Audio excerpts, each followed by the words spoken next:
Muy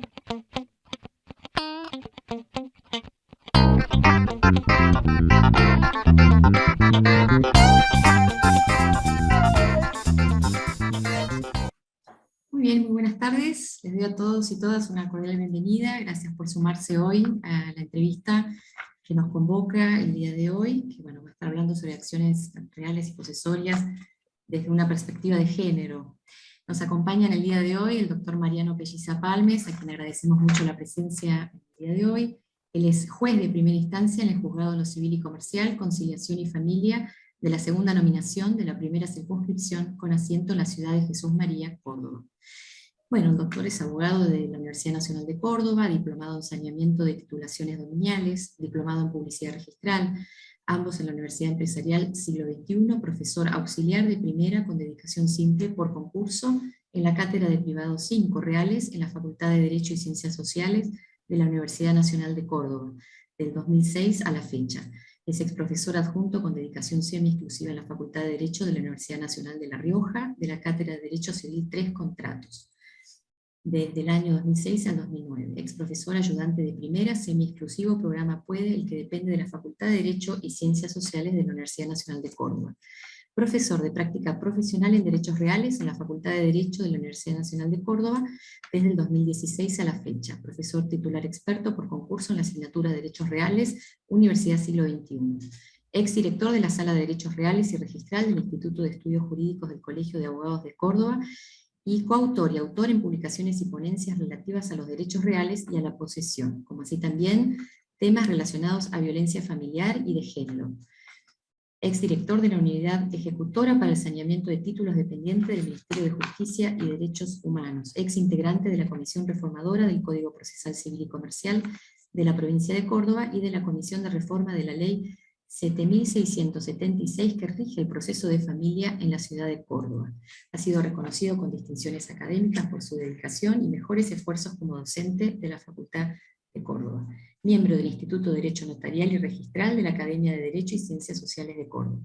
Tribunal de Concursos en el Ministerio de Justicia y Derechos Humanos para cargos administrativos, Tribunal de Concursos en el Poder Judicial para cargos jerárquicos, secretarios y prosecretarios, año 2021. Bueno, Mariano, bienvenido. Hola Irene, muchas gracias por la presentación, gracias por la invitación. Un gusto tenerte. Nos acompaña Ezequiel Puc, que bueno, es nuestro director de la revista de Niñez, Familia y Violencia de Género. Él va a estar conduciendo la entrevista, yo voy a estar aquí manejando y haciendo la admisión de la gente, así que me voy a silenciar y los dejo. Bueno, muchas gracias Irene, muchas gracias doctor Pelliza Palmes por haber aceptado esta invitación para hablar de una temática de por sí compleja, como lo son las acciones posesorias y reales, y qué interesante y atrapante poder analizarlas desde una impronta o clave de género, como vamos a hacerlo en el día de hoy. Les recordamos a los asistentes que ante cualquier pregunta la pueden ir formulando en el chat, y a medida que se pueda vamos a ir contestándolas. Doctor, si le parece, comenzamos con la primera pregunta del día de hoy. Bueno, hola Ezequiel, ¿cómo estás? Hola, aprovecho para saludar a todos y nuevamente darles las gracias por la invitación. Un honor para mí. Te escucho, Ezequiel, sí. Bueno, muchas gracias. Doctor, para ir comenzando y arrancando, la primera pregunta que hemos pensado para usted es respecto a qué son las relaciones de poder y cómo se pueden definir.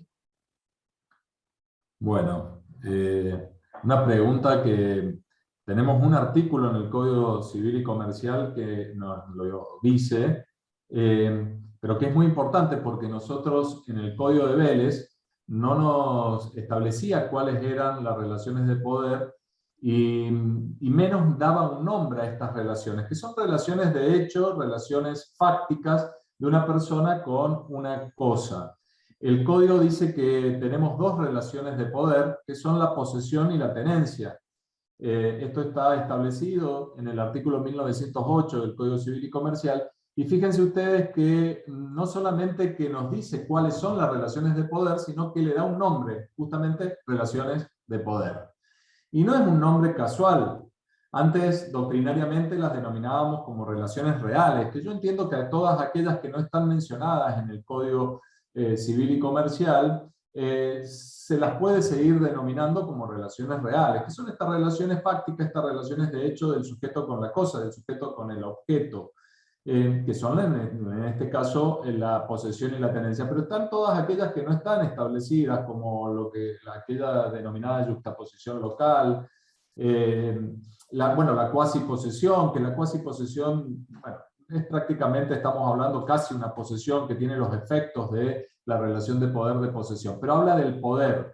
El poder es el corpus, en definitiva, que tiene que ver con esta relación de hecho, este poder de hecho, esta disponibilidad que yo tengo con una cosa. Y el código no solamente que establece que son la posesión y la tenencia, que luego en los artículos siguientes nos las define, nos dice que cuándo estamos frente a la posesión y cuándo estamos frente a la tenencia, sino que también están establecidos a partir del artículo 2238 y siguientes del Código Civil y Comercial, defensas, es decir, todo aquel que tiene una relación de poder con una cosa frente a un ataque puede defender su relación de poder, ya sea la posesión o la tenencia. La posesión, para decirlo, digamos, de manera sencilla, cuenta con dos elementos que la estructuran, que son el corpus y el animus. El corpus es este poder, justamente, de hecho, que yo tengo con respecto a la cosa, esta disponibilidad que yo tengo respecto a la cosa. Y el animus, ¿sí?, el otro elemento, es el de actuar, el de sentirme titular de un derecho real, lo sea o no. Y esto es importante tenerlo en cuenta, porque si yo soy titular del derecho real, tengo una posesión legítima. Si no soy titular del derecho real, tengo una posesión ilegítima, pero tener una posesión ilegítima no me convierte en un delincuente. De hecho, frente a cualquier ataque, puedo defenderme de este ataque. ¿Con qué? Con acciones de las denominadas posesorias. Y si soy titular del derecho real, tendré, a más de las acciones posesorias, las acciones reales. Por ejemplo, la acción reivindicatoria, que es la típica frente al ataque de desapoderamiento, cuando me sacan de ese poder de hecho que yo tengo sobre la cosa, es decir, me sacan el corpus y ya no puedo usar y gozar de la cosa.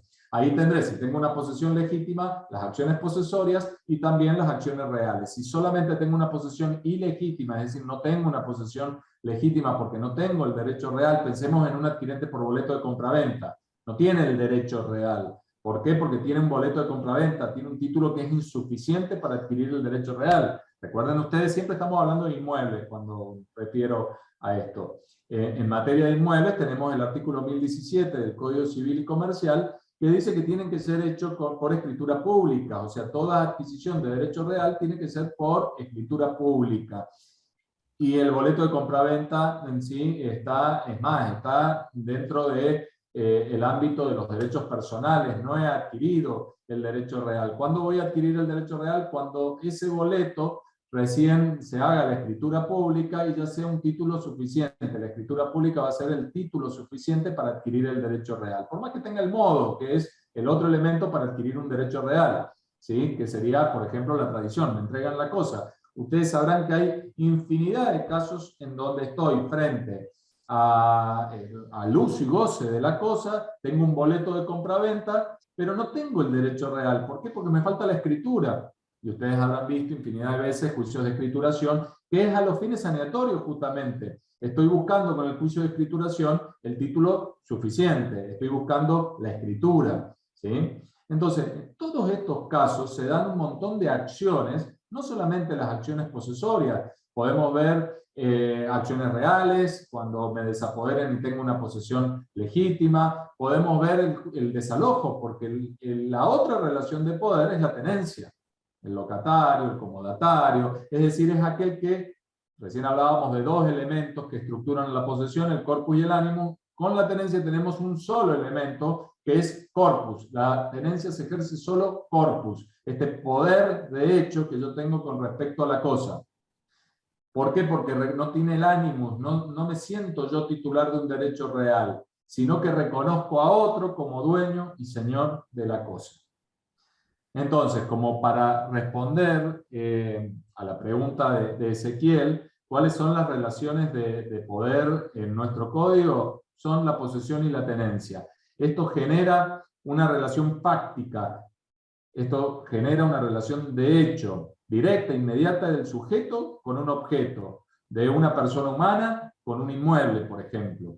¿Sí? Y acá viene toda una dinámica, todo un montón de cuestiones que se suscitan en estas relaciones de hecho, porque como son relaciones de hecho, no son estáticas, comienzan a haber un montón de situaciones que vamos a ir viendo, entiendo yo, a medida que me vayas preguntando, te voy contando, porque también he escrito al respecto en la revista, ¿sí? Y se nos presentan un montón de situaciones en donde tenemos que empezar a ver, de acuerdo al caso concreto, cómo resolver, teniendo en cuenta no solamente lo que nos dice el artículo 1908, el 2238 y siguientes, cuando hablamos de las defensas, o el 2247 y siguientes, cuando hablamos de la defensa de los derechos reales, que sería en caso de las acciones reales, sino que hay que ver un montón de situaciones a la hora de resolver, que seguramente serán preguntas que me harás, Ezequiel, teniendo en cuenta la temática, digamos, que abordamos. Así es, Mariano, te comento que hay muchos asistentes, hay gente que nos saluda desde Corrientes, gente que nos saluda desde Villa Rumbipal, de todo un poco, de Jujuy. Acá nos aporta Andrés Campos, buenas tardes, un gusto volver a escucharte sobre este tema tan lindo desde la ciudad de Belén, de Catamarca. Así que bueno, contamos con un público federal y nos pone muy contentos. Pasando a la segunda pregunta que tenemos para vos, es sobre cómo juegan estas defensas que vos nos comentaste cuando existe una denuncia por violencia familiar y o de género. Sí, muy buena la pregunta, porque, a ver, yo les comento, bueno, en la presentación, no sé si queda completo mi competencia. Yo soy juez de civil, comercial, laboral, y también con competencia en violencia familiar y de género.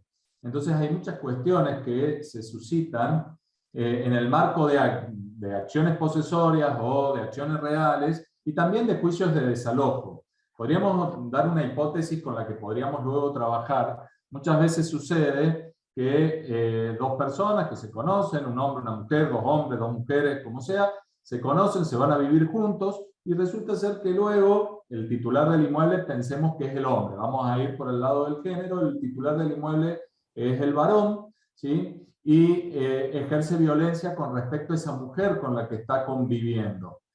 Y ingresa al juzgado de violencia familiar y de género una denuncia en contra de este varón porque resulta ser que la mujer recibía golpes o maltratos físicos, verbales, violencia psicológica, violencia económica, violencia sexual, bueno, cualquiera de las modalidades de violencia que conocemos.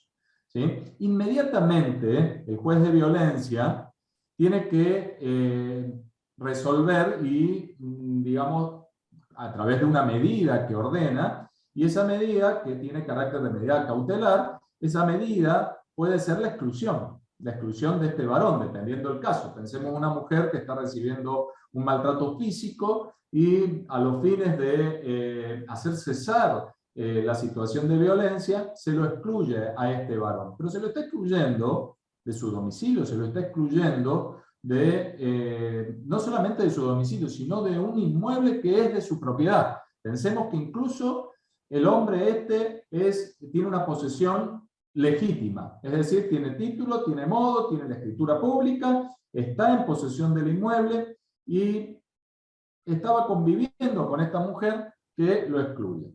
La pregunta que nos hacemos y que muchas veces ha resultado de casos que después se han suscitado en el marco de el juicio civil, donde este hombre quiere recuperar el inmueble e inicia una acción posesoria, inicia un desalojo, pensemos en la acción posesoria, o inicia una acción real, reivindicatoria para recuperar el inmueble. Ustedes saben que en la acción posesoria, los requisitos para que proceda la acción es haber estado, por supuesto, en posesión, haber tenido la relación de poder, posesión o tenencia, porque está legitimado también el tenedor que se ha visto desapoderado, y el otro requisito para que proceda la acción es haber sido desapoderado. La pregunta que nos hacemos, si este varón que ha sido excluido en el marco de una denuncia o de un trámite en violencia familiar, esa exclusión opera como desapoderamiento, está cumpliendo el requisito, ¿sí?,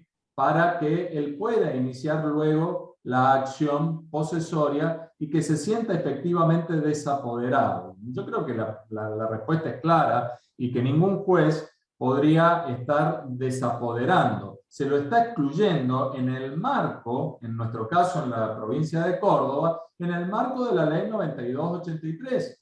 Es decir, es una medida que incluso tiene carácter de cautelar, es una medida cautelar, es una medida que tiene una vigencia de un término, de un tiempo. Es decir, que nosotros inmediatamente ahí, cuando tenemos que resolver la acción, por ejemplo, posesoria, tenemos que ver todo esto con una mirada puesta con una perspectiva, por supuesto, porque tenemos un caso sospechoso de género. Puede haber una situación que la coloque a la mujer en una situación de vulnerabilidad aún mayor de la que ya venía sintiendo y venía obviamente este hombre ejerciendo contra ella, ¿sí? Y colocarla ahora en esta situación de tener que judicializar todo este trámite nos lleva muchas veces a tener que juzgar o tener una mirada con perspectiva de género porque queda la mujer en una situación de vulnerabilidad. Para esto, el juez tiene que tener una sensibilidad especial. Obviamente que tenemos que ver si todo esto se ha dado en el marco de violencia familiar y de género. Civilmente tenemos que descartar un desapoderamiento, es decir, nos estaría faltando uno de los requisitos de procedencia para que prospere la acción posesoria. Y estamos frente, cuando tenemos una denuncia en violencia familiar, estamos frente a un caso sospechoso al menos de género. Y ahí muchas veces nos hemos encontrado con un actuar del hombre cuando plantea la demanda, que siente que esta mujer, todo lo que hizo, ¿sí?, porque tenemos hombres que siguen negando la realidad, siguen negando de que efectivamente ellos están ejerciendo, son personas que tienen algún problema, que están ejerciendo violencia porque la tienen naturalizada, entonces ellos no se ven con esa conducta violenta. A veces dicen, pero si yo no le pegué. Señor, a ver, que usted no le haya golpeado a su mujer no significa que usted no ejerza violencia, porque hay modalidades de violencia. Resulta ser que la mujer, él está ejerciendo violencia económica, porque dice, yo no le pegué, pero resulta ser que la llevó a vivir con él, la excluyó de todo su ámbito familiar, la llevó a que no trabaje más, ¿sí? Y luego empezó a ejercer violencia económica, violencia social, la fue alejando, fue generando, digamos, un actuar donde él terminó como poseyendo, valga justamente el término, a esa mujer, y esa mujer quedó totalmente excluida y totalmente vulnerable, sin trabajo, sin un lugar a donde vivir, sin relaciones sociales, hasta incluso la alejó de su grupo familiar, y ahora le inicia una acción posesoria, puede ser, ¿sí?, o un desalojo, o una acción reivindicatoria para recuperar el inmueble que es de él, y efectivamente es de él el inmueble, él es el titular del derecho, pero el actuar ese la puede estar colocando a la mujer nuevamente en víctima o revictimizando a la mujer con este actuar en donde queda plasmado o queda evidenciado de que este hombre sigue ejerciendo violencia económica con respecto a esta mujer. Yo no quiero decir con esto, señores, que cada vez que estamos en una situación así, la demanda no le va a prosperar al hombre. Porque indudablemente pensemos en algunas situaciones donde han sido concubinos, inicia una acción de desalojo, por ejemplo el hombre, y efectivamente tiene que entregar el inmueble, ¿sí?, en algún momento esta mujer. Es decir, el juez deberá ordenar que se restituya el inmueble bajo apercibimiento, dice siempre la ley de lanzamiento, si en un término determinado no restituye esta mujer el inmueble. Entonces muchas veces cuando no hay otro remedio legal que no sea que esta mujer restituya el inmueble, pero nos encontremos frente a un caso, al menos digo siempre sospechoso, si hay una denuncia de violencia familiar y de género, ya está claro que estamos frente a un caso sospechoso de género, tenemos que ver una ejecución con perspectiva de género. Entonces hay que ver y cuidar mucho nosotros los jueces estas situaciones, porque recordemos, y esto lo tenemos que internalizar, no es una moda el juzgar con perspectiva de género, es un mandato constitucional y convencional. Tenemos que juzgar con perspectiva de género. No quiere decir que siempre que estemos frente a un varón y una mujer, o estemos, o sea, que el varón esté demandando a una mujer, nos vamos a encontrar con una cuestión de género y siempre haya que juzgar con perspectiva de género. Hay que juzgar con perspectiva de género en aquellos casos en donde veamos nosotros con esta sensibilidad que tenemos que tener nosotros los jueces, que existe una situación de género, es decir, en donde se está colocando a la mujer en una situación de inferioridad con respecto al hombre, donde hay una asimetría y una desigualdad entre el hombre y la mujer, donde el hombre está ejerciendo, ¿sí?, de acuerdo a la situación en la que se encuentre, violencia o alguna de las modalidades de violencia y la deje en una situación de vulnerabilidad a esa mujer. Entonces, repito, es muy importante que nosotros al leer todo un expediente, veamos, a mí me ha pasado que veo la demanda, ¿sí?, y veo luego todo el proceder del varón en un expediente donde descalifica de determinadas formas a la mujer, a veces hasta incluso de manera muy sutil. Por eso digo, tenemos que tener una sensibilidad especial para ver en qué casos hay que juzgar con perspectiva de género. Vemos los alegatos ya de los escritos y después de todo el proceder existente. Por eso hay que ver a la mujer en el contexto también en el que se encuentra. Pasa mucho en el campo. En el campo está muy naturalizada la violencia hacia la mujer. Y a veces está naturalizado desde las dos caras, es decir, el hombre tiene naturalizado un trato determinado con respecto a la mujer y la mujer también tiene naturalizado ese trato. Yo como juez de violencia familiar y de género, muchas veces tengo causas en donde viene la mujer y me dice, este señor, este hombre, su expareja o su pareja actual, porque a veces ni siquiera los desconocen como pareja, para ellos siguen siendo su pareja, para ellas siguen siendo su pareja, es muy bueno, él es muy bueno. Cuando se toma es el problema, él cuando se emborracha ahí me pega, pero él es muy bueno y lo justifica. La misma mujer es la que está justificando el actuar. Y ese juez tiene que actuar inmediatamente, y el juzgar con perspectiva de género no significa nada más resolver, por ejemplo, en este contexto del que estamos hablando con los artículos del Código Civil. Recuerden que las normas del derecho de fondo, todas deben ser interpretadas con perspectivas principalmente de derechos humanos. Así lo establece el artículo 1, 2, 3 del Código Civil y Comercial. Entonces, cuando nosotros hablamos de juzgar con perspectiva de género, nos estamos encontrando dentro de una especie, dentro de un género que es juzgar con perspectiva de derechos humanos. Y ahí nos vamos a ubicar en la especie, juzgar con perspectiva de género en los casos en donde efectivamente corresponda. Y repito, no es una moda, no es algo que ahora todo el mundo habla y vemos cursos y cursos de juzgar con perspectiva de género. Lo que pasa es que ahora lo tenemos que internalizar, porque tenemos que tener claro que esto es un mandato constitucional que lo tenemos de hace mucho tiempo y que recién ahora lo estamos aplicando como corresponde. Clarísimo. Perdón, porque me voy No. Ezequiel, de la pregunta original, está pero interesante. indudablemente tenemos que tener en cuenta que cuando se plantea una acción posesoria, por ejemplo una acción de despojo, donde los requisitos para que proceda la acción, ¿sí?, son haber estado en la relación de poder y haber sido desapoderado, y eso es lo que hay que probar en una acción posesoria, no podemos tomar nunca, si previamente hay una denuncia de una mujer en el marco de violencia familiar y de género, denuncia donde concluyó con una exclusión a ese varón que luego demanda, tomar esa exclusión como un desapoderamiento. Tampoco lo podemos pensar como un despojo judicial. Ojo, porque como fue el juez el que ordenó la exclusión, ¿sí?, entender e interpretar que hubo un despojo judicial, porque tampoco es así la situación. El despojo judicial, que nosotros en nuestro Código de Procedimiento actual no lo tenemos, pero en el Código Procesal Civil y Comercial de Córdoba anterior sí lo encontrábamos, el despojo judicial, pero hoy jurisprudencialmente lo vemos, que es cuando, ¿sí?, hay una orden judicial de lanzamiento de alguien que no ha participado en el juicio, ¿sí?, que no ha intervenido en ese juicio, que no ha sido parte, que no ha podido ejercer su derecho de defensa. Ahí estaríamos hablando de un despojo judicial.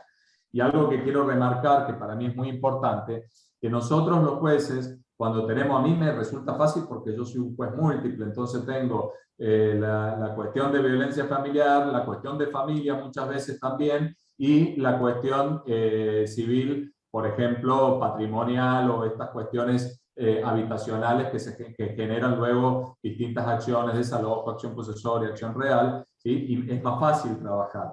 Pero lo que yo quiero remarcar es que es muy importante cuando nosotros tenemos una denuncia en materia en violencia familiar y de género, todo lo demás tiene que estar supeditado y suspendido por el plazo que se dicte. Entonces, si yo tengo, por ejemplo, una denuncia en violencia familiar, ¿sí?, y tengo paralelamente un juicio de estos, de un desalojo, con respecto, digamos, que se ha demandado a la mujer y se pretende lanzar a la mujer, o una acción posesoria para que restituya a la mujer el inmueble, o una acción real para que restituya el inmueble, ¿sí?, tiene que suspenderse cualquier lanzamiento o cualquier ejecución de sentencia si estamos dentro del marco de violencia familiar, al menos por el término por el cual se ha dictado la medida, ¿sí? Porque en algún momento este hombre va a tener, sobre todo estamos siempre trabajando en la hipótesis que este varón es el titular del inmueble,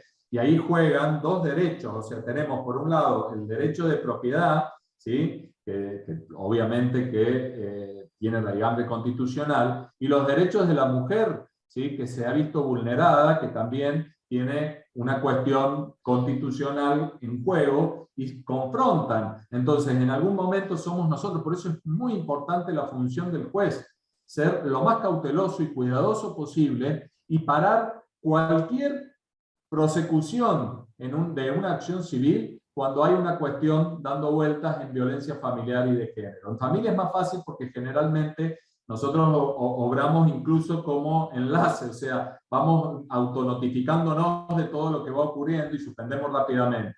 Pero este trabajo en Córdoba, yo entiendo que hay una mesa de enlace que se va haciendo, sobre todo para todo lo que hace a ejecuciones del artículo 21, inciso H de la ley 9283 en materia de familia. Pero también tendría que existir en materia de civil y comercial, porque se dan estas situaciones. Y cada vez más yo veo juicios entre ex convivientes, ¿sí?, que han convivido y que queda la mujer y que el varón, o viceversa, pero bueno, ahora vamos a enfocar todo a la cuestión de género. Queda el varón en una situación que no está en el inmueble y quiere recuperar el inmueble, y la mujer queda en una situación de vulnerabilidad y muchas veces en un contexto social tremendo. Por eso es muy importante juzgar con perspectiva de género, y si tenemos que resolver que esa mujer tiene que restituir el inmueble, ejecutar esa sentencia con perspectiva de género. Yo siempre escucho juzgar con perspectiva de género, y también hay que ejecutar las sentencias, ¿sí? Todas las sentencias nacen para ser cumplidas, y cuando hay que cumplir, ejecutar lo que hemos establecido nosotros los jueces en una sentencia, una vez que queda firme, hay que hacer también las ejecuciones con esta perspectiva, que lo venimos viendo hace mucho tiempo cuando hay niños, cuando hay adultos mayores, pero también tenemos que ver que puede darse la situación que existan mujeres que están en una situación de vulnerabilidad extrema por todo el contexto y por todo lo que ha tenido que vivir. Clarísimo, doctor, y me quedo un poco con esto que hablas vos de la integralidad de la actuación, y en este caso te facilita a vos esta situación por el hecho de ser un juez múltiple y poder ver todas las aristas que se ventilan, y los jueces que tienen una sola competencia o una competencia única, poder tratar de ver desde una manera amplia toda la situación para justamente no victimizar más a una denunciante por violencia familiar o de género. Me parece fundamental esa cuestión. Pasando a la pregunta que tenemos, a la siguiente pregunta que tenemos, un poco le respondiste, pero refiere a qué aspectos para vos resultan importantes tener presente en un juicio de desalojo entre convivientes cuando en simultáneo se observa que la demandada denuncia al actor por violencia familiar. Sí, es de lo que estábamos hablando recién. Me parece muy importante este trabajo. Recién vos decías, Ezequiel, que a mí me resulta más fácil, sí, pero también nosotros tenemos un trabajo que es fundamental tener un conocimiento amplio del derecho. Miren lo que les voy a decir. Yo antes de ser juez he sido abogado litigante. Y cuando yo era abogado litigante, todos aquellos que hacían violencia familiar y de género como abogados, vos decías, sí, yo tenía muchos casos donde tuve que intervenir en casos como abogado litigante, defendiendo incluso a varones denunciados por violencia de género. Violencia familiar, generalmente, de género no tuve. Y muchos me decían, incluso colegas de aquel momento, violencia familiar no es derecho. Y yo escuchaba, violencia familiar no es derecho, violencia familiar no es derecho. Y yo cada vez que escuchaba eso, me ponía mal, porque yo decía, no, violencia familiar es derecho, ¿sí? Pero para peor, por decirlo de alguna manera, hay que conocer mucho el derecho, porque empiezan a jugar a partir de una medida, ¿sí? Un montón de consecuencias con otras incluso ramas del derecho. Yo ordeno que un hombre, excluirlo a un hombre de su casa, de su hogar, del inmueble donde está con su familia, ¿sí? Y resulta ser que ese hombre es el único sustento familiar. Y ese hombre trabaja en relación independiente, o sea, trabaja de manera independiente, no en relación de dependencia, sino de manera independiente, y es el que trae por día la plata, porque tiene un taller mecánico, entonces cada vez que arregla una cubierta o arregla una gomería, por ejemplo, arregla alguna cuestión, va cobrando y ese es el dinero que llega todos los días a su casa. Y ese dinero, ese hombre que está excluido, no lo va a llevar. Entonces ya tenemos que ver qué pasa con la cuestión de alimentos. Resulta ser que la denuncia es respecto a la mujer, es decir, se lo excluye porque y con una restricción, una limitación de acercamiento con la mujer, pero no con los hijos. Entonces tendremos que ver si ese hombre puede seguir viendo a sus hijos. Entonces tenemos que generar un régimen comunicacional acorde a la situación que se ha presentado. Resulta ser que esa gomería que recién les acabo de mencionar, la tiene en el fondo de su casa, por un pasaje en donde puede, como un garage, digamos, donde tiene todo, entonces, y la prohibición de acercamiento es de unos metros que indudablemente no se puede trabajar, entonces podría estar vulnerándose su derecho a trabajar, ¿sí? Entonces ya empezamos a ver el marco ya no es solamente de violencia, no es solamente de familia, sino también el derecho laboral, ¿sí? Fíjense ustedes la situación que les acabo de mencionar yo, este hombre que convivía con esta mujer y resulta ser que es excluido, pero esta mujer hacía poquito tiempo que convivían, hacía un mes y queda en la casa que es de él, ya sea como poseedor legítimo o ilegítimo, entonces ya está afectando sus derechos patrimoniales, ¿sí? Entonces hay que conocer y nosotros como jueces tenemos que ir advirtiendo todas estas situaciones y ver en el marco hasta, digamos, incluso si es tan conveniente excluirlo al hombre, porque podemos colocarla a la mujer en una situación de eternizarla en situaciones judiciales. Entonces hay que ver si el juez tiene que ver todo eso de antemano, ¿sí? Tener claro todo esto de antemano y ver si es conveniente excluirla a la mujer, pero no excluirla como un castigo, sino excluirla para protegerla. Muchas veces tiene familia, tiene amistades, ¿sí? Está ella respaldada de alguna manera, en donde la podemos reubicar en algún lugar, ¿sí? A ella, a los hijos, a los fines de resguardarla a futuro.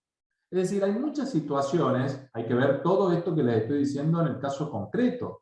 Entonces, con respecto al derecho constitucional, el de circular, etcétera, etcétera, fíjense cómo se va restringiendo a través de la medida y se van vulnerando ciertos derechos que nosotros tenemos. Entonces, Dicho esto, hay que trabajar, yo siempre digo, el juez de violencia no solamente que tiene que saber mucho de derecho, sino que muchas veces es un artesano, porque tenemos que crear, en el caso concreto, ¿sí?, para resolver una situación, para hacer cesar una situación. En una acción, se me ocurre, en una acción de turbación, fíjense que se da mucho, y se da mucho en el campo, yo lo he visto mucho, como yo soy juez en Quellón María, tengo mucho de este tipo de acciones, en donde el hombre, ¿sí?, o la mujer que se encuentra en un determinado contexto socioeconómico, en un contexto cultural, o su nivel cultural es muy bajo, ¿sí?, y mujeres que tienen muy naturalizada en una sociedad totalmente patriarcal, donde ella casi que es un objeto del hombre, en donde a ese hombre hay que hacerle de comer, ese hombre hay que limpiarle, ese hombre hay que lavarle la ropa, hay que cocinarle, y todavía existe eso. Y resulta ser que acostumbrada a eso, ese hombre un día muere, falleció el hombre. Y como estamos en el campo, y el campo no vamos a decir que es tierra de nadie, pero nos encontramos en estas situaciones de hecho que son muy cambiantes en el tiempo, resulta ser que otros hombres que ya ven a esa mujer liberada de la protección del hombre que tenía, que era su marido que falleció, empiezan a turbar su relación de poder, a ejercer actos tendientes a despojarla, pero no lo logran. Ahí tenemos una acción de mantener, ahí lo que hay que iniciar es una acción de mantener la relación de poder. Y fíjense que nuestro Código Civil y Comercial dice que la sentencia que hace lugar a la demanda debe ordenar el cese de la turbación y adoptar las medidas pertinentes para impedir que vuelvan a producirse. Es decir, yo tengo que hacer como juez, tengo que hacer cesar, en este caso la turbación, y adoptar medidas para que no se vuelvan a producir. Y en el contexto ¿cómo hago para que este hombre o hombres que ven a esta mujer en esta situación de vulnerabilidad no vuelvan a realizar estos actos tendientes a desapoderarla? Y yo tengo que echar mano, ¿sí?, necesariamente a las leyes de las cuales estamos hablando hoy.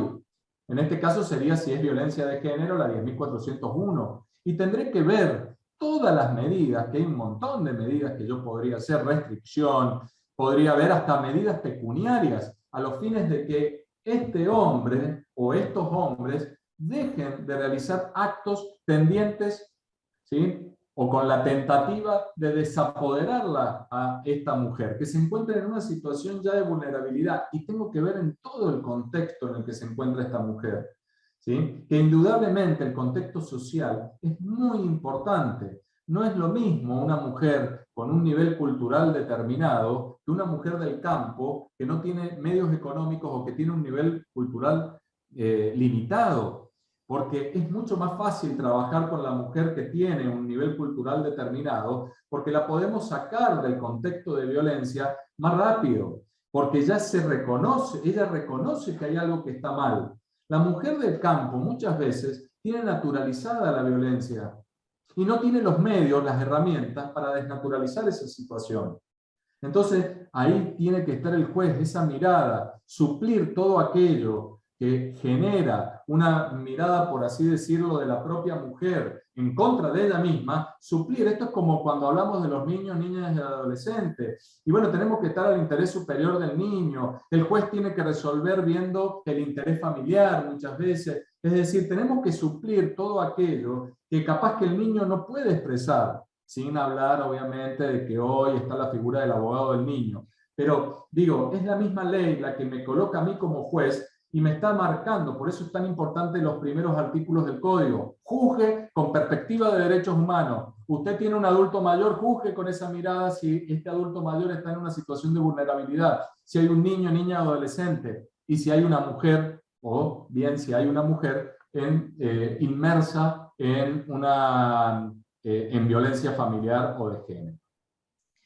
Los interrumpo un segundo porque me parece pertinente el comentario de la doctora Córdoba, a quien saludo, que dice: de hecho el Tribunal Superior de Justicia anuló un fallo de Cámara Civil ordenando un rejuzgamiento de la prueba de los actos turbatorios ejercidos en contra de la mujer por su situación de vulnerabilidad, indicando así que la omisión de juzgar con perspectiva de género importa un vicio de procedimiento pasible de la apertura del recurso extraordinario, ¿no? Que es un poco esto, viene...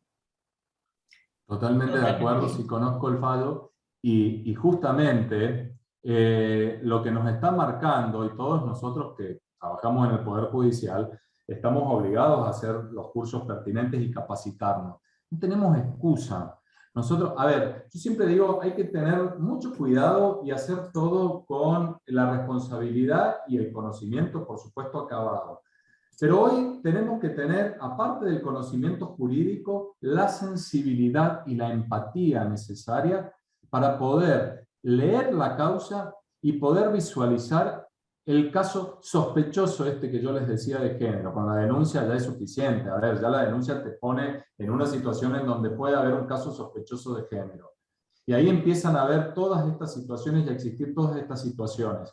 Y si no lo hacemos, estamos incumpliendo un mandato constitucional. Por eso no es una moda, como siempre decimos, y cuando hemos visto fallos que lo han dicho, esto es un mandato constitucional y convencional, ¿sí? La CEDAW y las convenciones que conocemos nos estaban marcando ya el camino que en estos últimos años, a partir de las leyes, y Córdoba ha sido una de las pioneras. Nosotros tenemos la ley desde la 98-83, recordame ese, desde el 2006.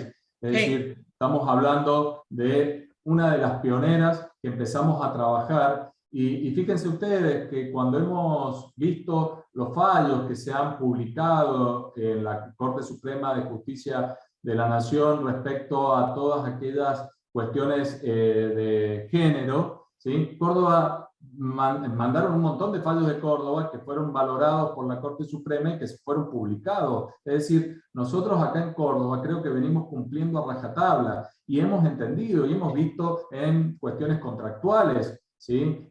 Juzgar con perspectiva de género, porque siempre nos quedamos en las cuestiones de familia. Y ahora estamos hablando de acciones posesorias, acciones reales, desalojo y juzgar con perspectiva de género.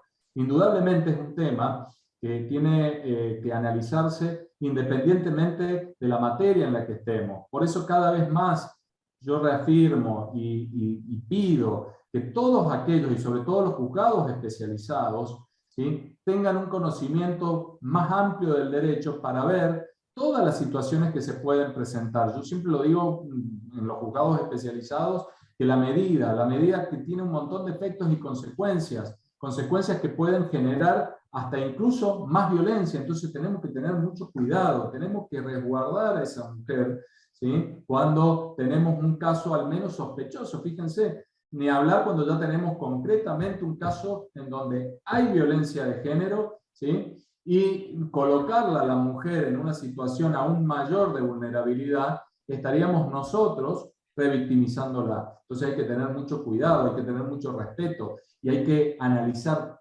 toda la normativa de fondo con esta mirada puesta, como les digo, en principio con perspectiva de derechos humanos y en particular con perspectiva de género. Bien. Perdóname, nos quedan 15 minutos, te digo porque no sé cuántas preguntas tenemos para cubrir, pero justamente estaba por tendría de hacer una eso. selección por ahí de algo que no se habló todavía. No, venimos bien. Perfecto. Quedan 2 o 3 preguntitas. En primer lugar quería decirle, bueno, y agradecerle a Mariano, porque la verdad que un tema tan abstracto, haberlo bajado a la tierra tan claro y tan sencillo, la verdad que es una cosa magistral. Coincido en gran parte de los dichos por vos, Mariano, y tal cual dice Irene, quedándonos 12 minutos, estamos todavía bien en tiempo. Te quería preguntar ahora por los auxiliares de la justicia y preguntarte cómo ves y qué entendés si los abogados en estos tiempos carecen o no de perspectiva de género en los casos en los que son patrocinantes. Lamentablemente sí. No vamos a decir que todos los abogados, por supuesto, hay muchos abogados y abogadas que tienen muy claras estas cuestiones y que da gusto hablar. Lo que saben que no me gusta a mí como juez es ver que traten de introducir todas las cuestiones de género en todos los casos, ¿sí? Hoy leía justamente en una causa en donde cuando estaban contestando unas excepciones en un juicio de desalojo, y no había una cuestión que abiertamente, después tengo que terminar de leer la causa, pero me ponían en letra mayúscula todo completo. Antes de seguir, su señoría, quiero comentarle lo siguiente, una cosa así, porque también con mucho informalismo me lo decían.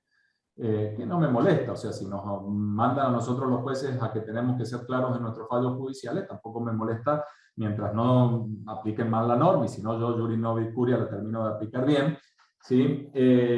No me molesta. Pero querían, digamos, introducir una cuestión de género que al menos en la lectura que vengo haciendo del expediente, yo no la encuentro. Entonces, no está bueno querer introducir como estrategia la cuestión de género. Eso por ahí no me gusta, porque me da a entender, ¿sí?, que se está, de alguna manera, no sé, la persona se está burlando de la cuestión de género. No sé si me explico, ¿sí? Entonces hay que tener mucho cuidado. Y después lo he visto al contrario, o sea, yo tuve un fallo que incluso fue publicado y que ya está confirmado por la Cámara de Familia, en una cuestión de filiación, ¿sí?, en donde los dichos en la demanda, en todo el expediente, ¿sí?, durante todo el expediente, el hombre, que ahí, obviamente que el hombre no es el que escribe, no es que el hombre escribe en su casa y le manda al abogado y el abogado firma. Es el abogado el que está escribiendo, ¿sí? Y en todo momento utilizó palabras que iban en contra de cualquier mirada, ¿sí?, a favor de la mujer. Por ejemplo, ponía en duda, y si tiene 3 hijos con distintos hombres, usted, juez, tendrá que ver qué tipo de mujer es. Yo soy un hombre de campo, y como hombre de campo puedo tener relaciones, ¿sí?, porque se acostumbra así con distintas mujeres, ¿sí? Entonces ya empezaba a colocar a la mujer en una situación de mujer objeto, y donde tenía que satisfacer la mujer sus propias necesidades, pero él no hacerse cargo de ninguna consecuencia que podía generar una relación sexual con esa mujer, ¿sí? Y para concluir, que esto yo digo, fue tremendo cuando uno, porque en el alegato, ¿sí?, manifiesta, se justifica cómo yo puedo, ¿sí?, creer en esta mujer que me engañó a mí, diciéndome que esta era mi hija, ¿sí?, y yo, que le di todo mi amor, o sea, como que él se colocó en una situación que al haber tenido una relación con esta mujer, ella tenía que estar agradecida de él. Todo eso está plasmado en los escritos de contestación, perdón, de la demanda, y en los alegatos. Una hija que venía pidiendo que la reconozca, que la reconoce durante el expediente y pide a su vez daño moral, y yo termino resolviendo sobre el daño moral, ¿sí? Y él era un jinete de la doma, ustedes saben que en Jesús María tenemos la doma, y dice, me están a mí generando un perjuicio, porque yo soy una persona pública, y como persona pública, todo el mundo sabe quién soy, y se defendía de una manera que yo en el fallo le digo, usted como persona pública, que lo manifiesta usted, tiene que ejemplificar ante toda la sociedad, tiene que ejemplificar a su familia, porque obviamente tenía familia, esposa, hijos, ¿sí? Y después le hablé con lenguaje sencillo, y le digo, usted tiene que medir las consecuencias, se los digo así, le hablé muy sencillo, que el hecho de tener una relación con una mujer, si de esa relación esa mujer queda embarazada, hay consecuencias. Todos los actos que nosotros tenemos tienen consecuencias, hacemos, y nosotros actuamos de una determinada forma, bien o mal, va a tener una consecuencia buena o mala. Entonces, por supuesto que este hombre decía que esta chica no solamente que no era su hija, que después obviamente se corroboró con el ADN, sino que, dicho sea de paso, que se lo hizo pagar a ella.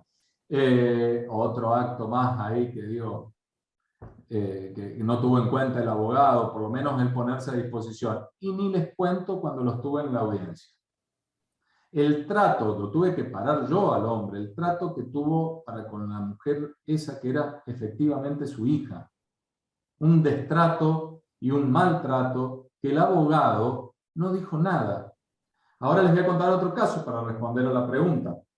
Estaba en una audiencia donde un hijo, ¿sí?, En realidad la madre había demandado al padre, el hijo ya había adquirido la mayoría de edad, se venían discutiendo algunas cuestiones, si estudiaba o no estudiaba, bueno, cuestiones que estaba el hijo, y empezó el hijo, con su abogada mujer, empezó a hablarle a la madre en términos que yo no se los puedo reproducir porque la verdad que me da un poco de vergüenza, ¿sí? Tuve que parar la audiencia, por supuesto, llamé a los abogados, pero lo que más me llamó la atención es que la abogada mujer en ningún momento advirtió que en ese preciso instante, en una audiencia en tribunales, su hijo estaba ejerciendo violencia con respecto a su madre. Entonces, a la pregunta, creo que sí, hay muchos abogados, pero lamentablemente hay muchos otros que todavía no tienen incorporadas estas cuestiones como corresponden. O bien las malutilizan a los fines de ver sus propias, dentro de una estrategia jurídica, ver alguna ventaja, o bien no las utilizan porque directamente no las conocen, o peor, son varones que tienen naturalizada la violencia hacia la mujer. Clarísimo, Mariano, una vez más te agradezco. Nos quedan unos 5 minutitos más. Estoy viendo a Laila Córdoba. Hola Laila, ¿cómo estás? Hola Laila, ¿cómo te va? Me hubiesen dicho que iba a haber gente especializada en la temática, entonces me preparaba más. Mira, No, la lo digo en verdad broma. que se han ido sumando gente en el transcurrir de tu charla, así que la verdad que estamos muy contentos y los presentes desde el comienzo han permanecido intactos, así que la verdad que es, bueno, una asistencia tremenda. También tenemos el Facebook Live, como todas las entrevistas que venimos llevando a cabo. Y bueno, obviamente agradecerle una vez más a todos los asistentes y un saludo muy afectuoso a la doctora Córdoba. La última pregunta que te hago, Gracias Laila. ya a modo de cierre, es a modo de reflexivo también, ¿qué aspectos consideras pendientes a mejorar en relación con esta materia? Yo creo que, digamos, se viene trabajando bien. Yo creo que Córdoba, sobre todo, viene trabajando muy bien y tenemos muy incorporado esto.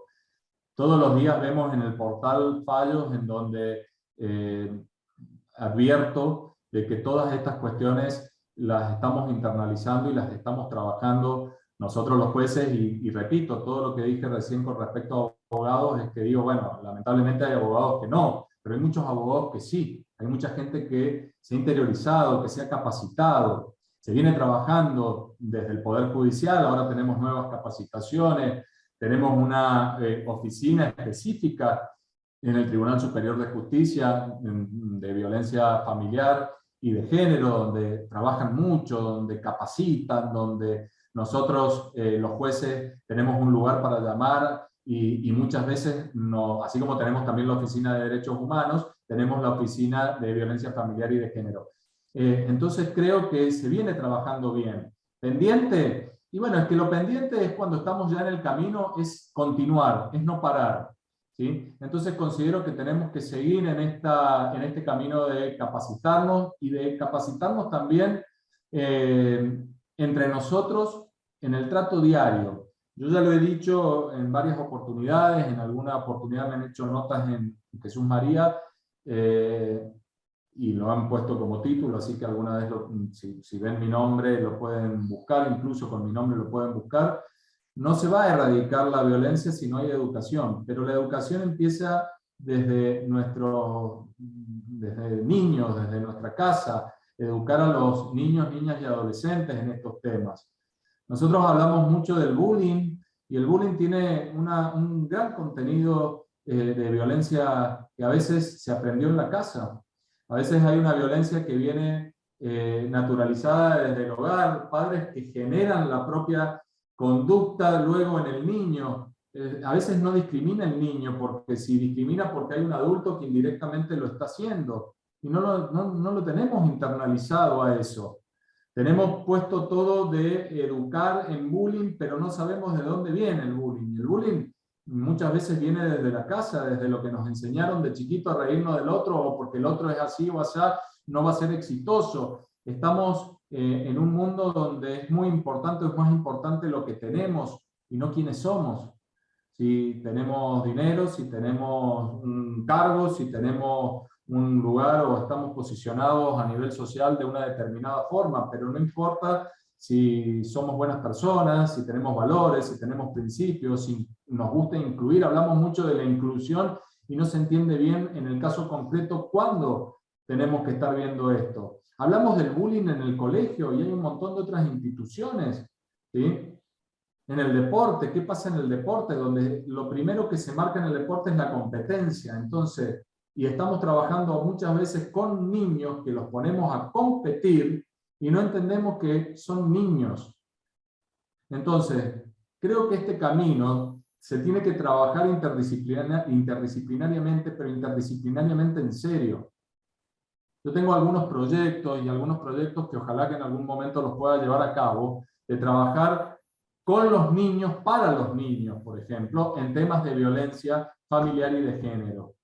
El niño que se está riendo de una niña, de una nena, ¿sí?, puede ni siquiera saber que está en un acto de violencia de género, porque no lo ve así, porque es niño, y alguien se lo tiene que explicar, alguien se lo tiene que enseñar. ¿Cuántos niños hay que están entendiendo esto? Y yo puedo practicarlo en mi casa, yo tengo justo un varón y una nena, entonces hablo mucho con el varón y también con la nena, porque esto no quiere decir que el varón tiene que tratar bien a la nena y la nena puede tratarlo como quiera el varón, pero no tenemos internalizado estas cuestiones y van desde la primera infancia. Entonces, es muy importante la educación, pero la educación temprana. Para cambiar, para que exista un cambio en la sociedad, tendríamos que empezar de abajo hacia arriba. Y yo no lo estoy viendo, si no, no estaríamos hablando del bullying. Todos nos asombramos cuando este chiquito se suicidó, y salió en todos los medios, y vos decís, sí, nos asombramos, pero ¿qué se está haciendo? ¿Se habló del bullying en los colegios? ¿Se habla en los colegios? Yo lo he hecho en mi sede, pero ¿se habla en los colegios de violencia familiar y de género?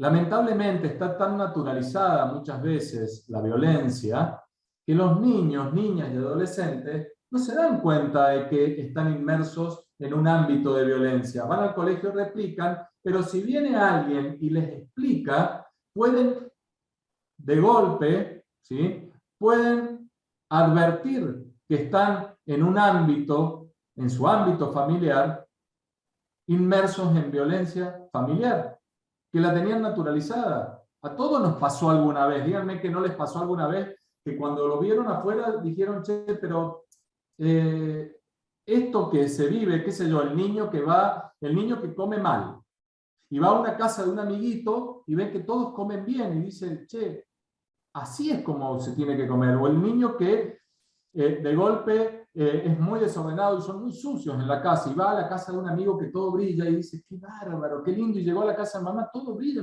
quiero empezar a ser más ordenado. Lo vieron desde otro lugar y lo pueden aprender. Entonces, che, ¿por qué no lo empezamos a hacer? Hacer desde la escuela, desde los ámbitos públicos y privados, desde el deporte.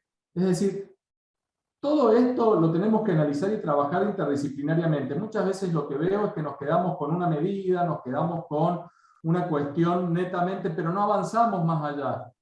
Y creo que tenemos que empezar a trabajar en conjunto, todos los operadores jurídicos, todos, ¿sí? Lo público, lo privado, es decir, todos los poderes del Estado, se trabaja, no estoy diciendo que no, pero tenemos que empezar a trabajar aún más, comprometernos y comprometernos todos.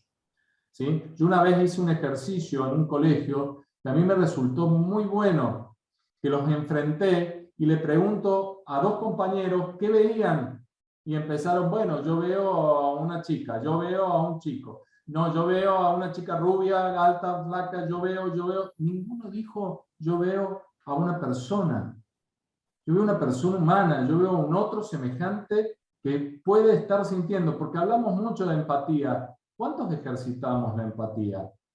Lo hablo por mí también, yo lo ejercito permanentemente, esto de aprender. O sea, mi ejercicio es, che, conozco de qué se trata empatizar, bueno, tengo que ejecutar y tengo que en cada caso, ¿sí?, empatizar en una audiencia, cuando veo a un niño, hablamos de la escucha activa. ¿Y qué es esto de la escucha activa? Entonces, yo creo que también tendríamos que empezar a enseñar inteligencia emocional, empezar a enseñar cuestiones que hoy son mucho más importantes que saber matemática, lengua, geografía, que todo eso se aprende. Son las famosas habilidades blandas, ¿no? De las que todos hablan ahora. Está bien, es Sí, así. tenemos que hablar, está buenísimo. Pero tenemos que empezar a hacer, ¿cómo puede ser que hay leyes que hemos adherido y todavía no están reglamentadas? Es rarísimo. Y vos decís, sí, se tiene que enseñar educación sexual, pero hemos adherido a leyes, pero que no están debidamente reglamentadas, entonces no sabemos bien cómo se están enseñando estas cuestiones en los colegios. Tenemos la ley de violencia familiar y de género, y es bárbara, y está bien, y nosotros como jueces estamos haciendo nuestro trabajo, pero hay un trabajo que si no se hace desde otro lugar, con un compromiso, y esto es como la educación con los chicos, o sea, todos los que somos padres, no podemos parar ni un día en educar, ¿sí? Yo no le puedo enseñar un día a un hábito a mi hijo y al otro día, bueno, yo ya te enseñé que tienes que lavar los dientes. No puedo parar, ¿sí? Tengo que todos los días inculcar eso, hasta que un día va a ser un hábito para él. Bueno, ser padre yo creo que es lo más complicado de todo, o sea, es muy difícil, porque justamente es más fácil, ¿sí?, ser un mal padre, relajado, que ser un buen padre, porque un buen padre implica un montón de cuestiones que hacen a una responsabilidad. O sea, cuando hablamos de la responsabilidad parental, tenemos que abarcar un montón de cosas, y debería decir la ley responsabilidad parental que no cesa nunca. Es full time, es el trabajo que usted lo tiene mañana, tarde y noche. Tal cual, tal cual. Bueno, Mariano, la verdad que un gusto, un placer que nos hayas transmitido todos tus conocimientos. La verdad que estamos muy, pero muy contentos con Irene. 40 participantes hasta el final de la charla. De mi parte, lo único que puedo decirte es muchas gracias en mayúsculas y en plural. Y a su vez, leerte antes de darle el pase a Irene algunos saluditos que te han dejado, como el caso de la doctora Laila Córdoba, que te dice: un placer escucharte, doctor Belliza, muy buena toda la presentación, nos dice Andrea. Hilda Fernández nos aporta excelente charla, muchas gracias, doctor Belliza Palmes, y a los organizadores. La doctora siempre tuvo excelentes juristas, nos aporta Gabriela Hernández, y bueno, algunos otros. Gracias, María de los Ángeles. Santiago de Castro, muchas gracias. Mariano S. Irene, saludos. Bueno, algunos de los mensajitos que te han dejado, te agradezco nuevamente y le doy el pase a Irene. Gracias, ese.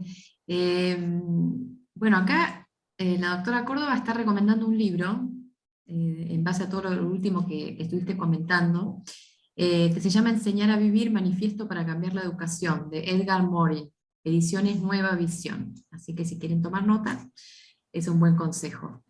Había algunas preguntas, no sé, vamos a leer la última, porque aparte Gabriela Hernández participó con muchos comentarios y muy atinados durante la charla, así que vamos a leer esta como última pregunta y te liberamos, Mariano. Bueno. Dice, ¿cree usted que la perspectiva de género necesita también paridad de género? Bueno, estamos encaminados a eso. Yo no creo que tenga que ver la perspectiva de género con la paridad de género, son cuestiones que cursan por carriles diferentes, pero me parece que tenemos que internalizar todos también esta cuestión de la igualdad en todos los ámbitos, y qué sé yo, digamos, en mi experiencia veo que existe. Nosotros trabajamos, bueno, mayoritariamente hay que ver en el tema de funcionarios y magistrados, pero integrantes del Poder Judicial, entre empleados, agentes en general, hay incluso muchas más mujeres que varones. En mi juzgado somos un varón y yo, o sea, un empleado y yo. Pues todas las demás son mujeres, y he visto algún nombre de algún empleado mío acá, así que sabrán de que lo que estoy diciendo es así. Pero sí, indudablemente, Córdoba es muy pionera. Córdoba tiene un consejo de la magistratura en donde por ahí ves órdenes de mérito que son todas mujeres, o la mayoría mujeres, o en mi orden de mérito, la primera mujer. Después fuimos todos varones, pero la primera salió, la que sale primera en el orden de mérito, una mujer.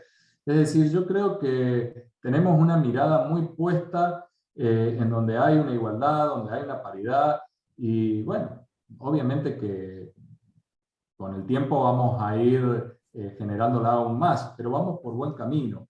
no considero de que sean dos cuestiones que vayan de la mano. ¿Están relacionadas? Sí, en algún punto pueden estar relacionadas.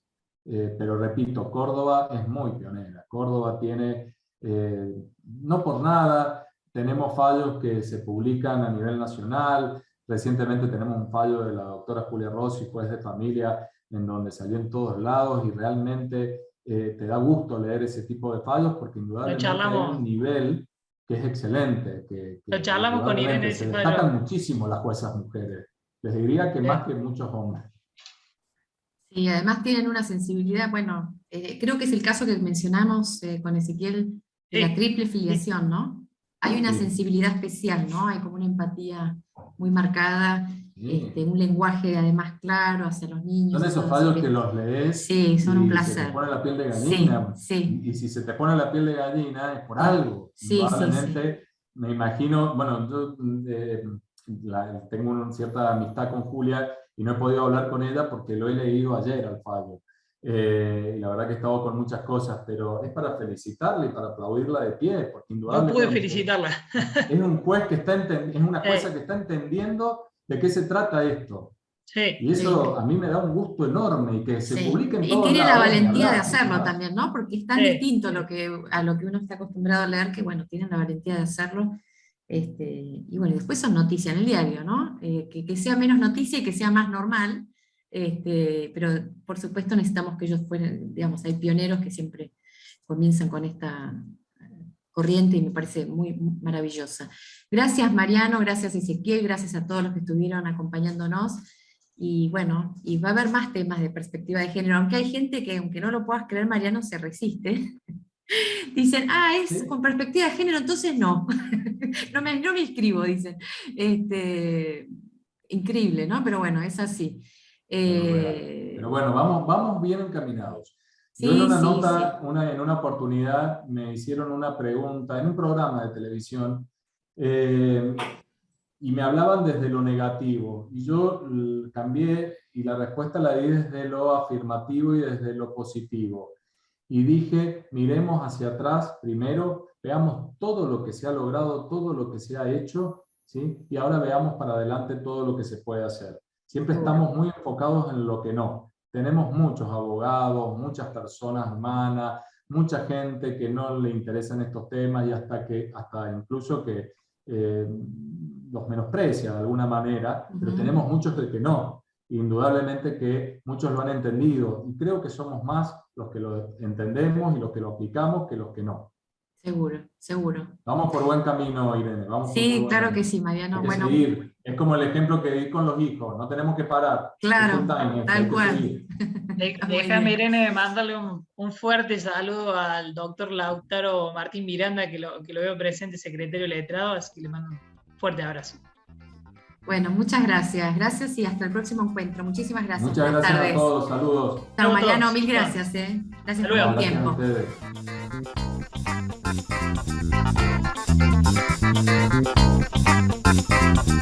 ustedes.